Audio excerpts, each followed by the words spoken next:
Hello again, and welcome to our latest market report from the Zakuski Group here at Scotia Wealth Management. I'm Dion Zakuski, Branch Manager and Director, and welcome to our report for February.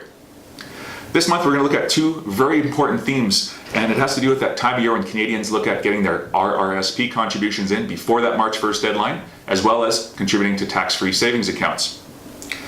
And also, with Valentine's Day around the corner, we'll check out a certain little love affair as well. Yes, February is supposed to be the month of love, but I'm not talking about a love affair like Brad Pitt and Angelina Jolie, or even like my associate Bond has with his beloved BlackBerry phone. Yes, some people still use these things. What I'm talking about is a love of equities, and will investors continue to love them going further into this year? As mentioned in my last report, the end of 2018 was not a pretty one for investors, but since then we've had that nice V-shaped move higher, and it brought a great first month of returns to start the year. February has started with a continued love for the markets, although we are seeing a speed wobble currently. Last month's quick amount of gains had to do with central banks signaling a slowdown in interest rates, both in Canada and the United States, stabilizing commodity prices, which is always a good thing, and a hope that a trade deal would get done between the Americans and Chinese. As mentioned, we are seeing a speed wobble recently though, as these trade talks are still a question mark. However, in the big picture, a deal will get done one way or another, and hopefully before their self-imposed deadline of March 1st. Our team's opinion is that we are comfortable adding to equities right now, as we feel that the first half of 2019 should be a profitable one for investors. And right now we think that any recession indicators are still quite a ways away. Next, let's talk about the other February event we always have, that being a focus on registered retirement savings plans, RRSPs, and tax-free savings accounts, also known as TFSAs. A question we receive a lot is, what is the difference between these accounts and which one is better?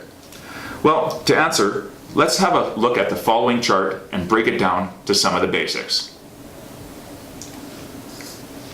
As we can see, when we look at the contributions, RRSPs will have a certain impact on helping to reduce your income tax. You will get a deduction for what you put in.